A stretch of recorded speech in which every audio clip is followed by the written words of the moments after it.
Brothers and sisters in Islam, Allah subhanahu wa ta'ala has reminded us to be conscious of Him when He says in the Quran, Ya ayyuha alladhina amanu attaqu Allaha haqqa tuqatih wa la tamutunna illa wa antum muslimun. Dear Muslims, Allah subhanahu wa ta'ala has legislated this month of fasting for one reason and only one reason. It is in the Quran. Ya ayyuha alladhina amanu kutiba alaykum as-siyam kama kutiba ala alladhina min qablikum la'allakum tattaqun. O you who believe, Siyam has been prescribed for you as it was prescribed for those before you, so that you may attain taqwa. The goal of Siyam, the vision of Siyam, the final result of Siyam must be taqwa. So in today's very brief khutbah, insha'Allah ta'ala, I'm going to analyze what is taqwa and how does Siyam get us to achieve taqwa. Taqwa, to put it very simply, is the consciousness of Allah subhanahu wa ta'ala that motivates us to do good deeds and prevents us from doing evil deeds. Taqwa is an inner concept, it's an inner state of mind. It is a paradigm, it's a vision, it's a way you look at the world. When you have taqwa, you are always conscious that I need to do as much good as I can. And I need to withdraw or restrict from any evil. So this is what taqwa is. How then does Siyam bring about taqwa? What are the mechanisms via which Siyam helps you attain taqwa? Much can be said. Point number one, brothers and sisters. Point number one. The essence of taqwa is to be aware of Allah, to be conscious of Allah. Okay? What happens when we're fasting? When we're fasting, we are training our inner consciousness. When we're fasting, nobody watches us in the privacy of our rooms, in the privacy of our kitchens. We can drink, we can eat, but we know Allah is watching. So Siyam trains our consciousness of Allah. This is the literally mental gymnasium we're going and working out every single day to build our consciousness of Allah subhanahu wa ta'ala. Point number two, a part of taqwa is to minimize sin. And to minimize sin means your desire, your willpower has to be strong.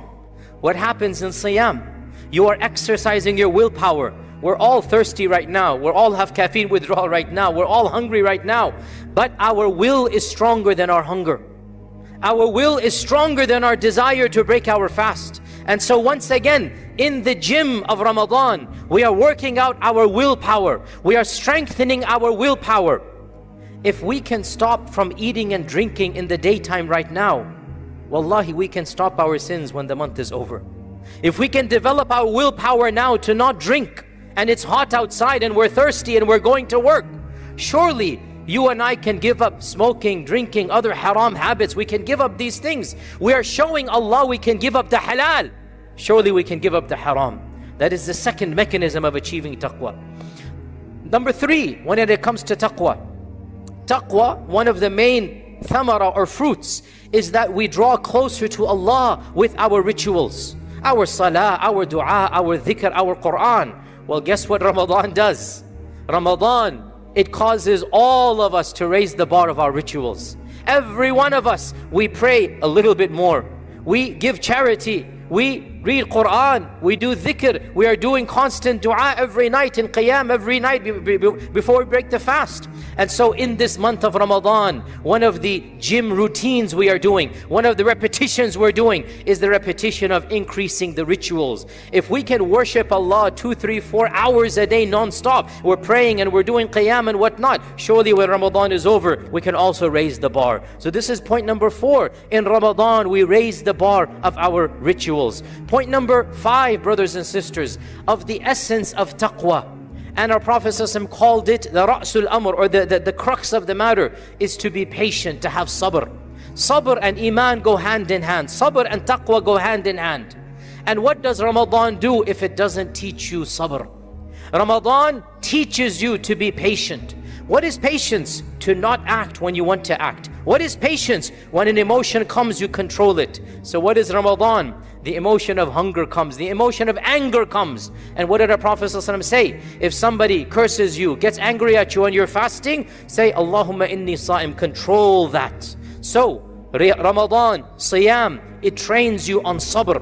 And sabr is the quintessential pillar of being a muttaqi and having iman. Therefore, one mechanism of increasing our taqwa is via that of sabr. Point number 6, brothers and sisters, you shall never attain taqwa if you are constantly greedy. Greed destroys piety. When you're always wanting more, you're never going to be muttaqi. So what does fasting do? Be content with what you have. Be content with whatever is there. It lowers your greed, even for food and drink. You had your suhoor and khalas, that's it. You are not even wanting food and drink until sun sets. You are controlling your desire even for the halal. And you're being content with what you have. And you see other people of other faiths, they're eating and drinking. And alhamdulillah, we don't even feel jealous. We're like, alhamdulillah, we're fasting. We have something better than their food and lunch. We have something better than what they're doing now. This is the essence of taqwa, when you are content with what Allah has given you. And iman and sabr, and Ramadan, teaches you to be content. And when you are content, then alhamdulillah, you will attain the highest point of piety. And the 7th and last point, brothers and sisters, the 7th and last point of the essence of having taqwa is to enjoy the worship of Allah more than you enjoy the pleasures of this dunya. You will never have taqwa and you will never master having piety until you genuinely enjoy the worship of Allah more than you enjoy the pleasures of this dunya. And in the month of Ramadan, every one of us enjoys the sweetness of fasting more than we enjoy the sweetness of food. We enjoy having accomplished something. We enjoy the spiritual peace that comes from obeying Allah subhanahu wa ta'ala, from controlling our desires, from servitude to Allah. The joy we obtain in our hearts, the peace we feel in the servitude of Allah, we recognize this dunya can never give it to us. Every one of you, how do you feel when you break your fast? You feel you've accomplished something. I did something today. I did something that gives me a sense of humility and pride. Alhamdulillah, I've accomplished something for the sake of Allah subhanahu wa ta'ala. That joy, that sakina, you appreciate what it means to be a worshipper of Allah subhanahu wa ta'ala. There is no pleasure that is more permanent and more fulfilling than the pleasure of worshipping Allah subhanahu wa ta'ala. Every other pleasure of this dunya, it comes with a negative side effect. It comes with something that is also not pleasurable. Every single pleasure of this dunya, it is not pure, it is not permanent. Even the halal pleasures, they go away. As for the pleasure of worshipping Allah, it is 100% pure and its effects are permanent. And in this month of Ramadan, every one of us is reintroduced to that pleasure of being a servant of Allah, the sweetness of Iman. You know what our Prophet ﷺ called it? Hadith is in Bukhari. He said, ذَاقَ طَعْمُ الْإِيمَانِ. The one has tasted the sweetness of faith, who believes in Allah and who is content with Allah as his Lord. He called it the sweetness of faith. ذَاقَ طَعْمُ الْإِيمَانِ. Iman has a taste, and that taste is sweetness. In another hadith, he literally called it halawatul iman, literally the halawa of iman. In Ramadan, we all are reintroduced to the halawa of iman. And the goal is, therefore, when Ramadan finishes, we want to, just like an addict, what does the addict do? He wants to always have that addiction. Well, there is a halal addiction. That halal addiction, the sweetness of worshipping Allah. When Ramadan is over and we know how sweet that is, we should increase and we should do our worship outside of this month so that we can maintain that sweetness as well. These are some of the mechanisms, brothers and sisters, of how fasting taps in to the potential of taqwa. May Allah subhanahu wa ta'ala allow this month to be a perfect month for us. May Allah azza wa jal accept our fast and forgive our sins. And may Allah subhanahu wa ta'ala bless me and you with and through the Quran, and He may make us of those whose verses they understand and applies halal and haram throughout our lifespan. I ask Allah's forgiveness. You as well ask Him, for He is the Ghafoor and the Rahman. الحمد لله الواحد الأحد الصمد الذي لم يلد ولم يولد ولم يكن له كفوا أحد وبعد One other aspect that must be mentioned, brothers and sisters, is the association of this month with the Quran.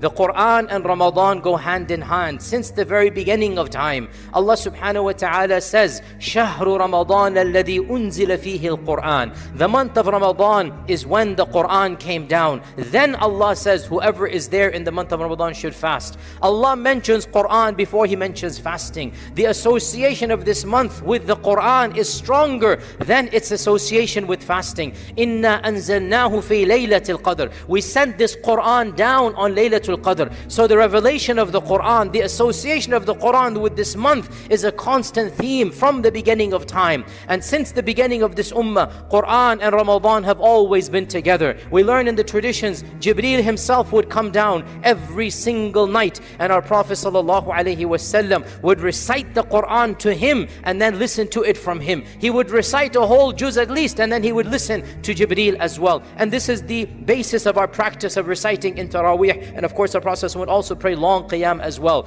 Therefore, brothers and sisters, in this month, open the book of Allah, even if you never open it for the rest of the year. In this month I urge you, and in this month I commend you, in this month I strongly suggest upon myself and all of you, form an association with this book. And if you can finish at least once, then inshallah do so. Brothers and sisters, we are still on the third day, the second day really of the month. Even if you haven't started, you have time to catch up. Every day 20-30 minutes, split it up, 5-10 minutes here, and inshallah ta'ala you can finish an entire Quran. But brothers and sisters, in case you cannot do so, then don't just give up and say, khalas, I can't finish a Quran. No, some Quran is infinitely better than no Quran. Something every single day. Please, brothers and sisters, for the sake of your Lord, for the sake of your dunya, for the sake of your akhirah, form an association with this book. Open the book up every day without exception. Stick in 5, 10, 20 minutes in your schedule. Split it up, 10 minutes after dhuhr, 10 minutes after fajr, whatever it might be. And make sure you have a daily routine so that inshallah ta'ala you form a new relationship.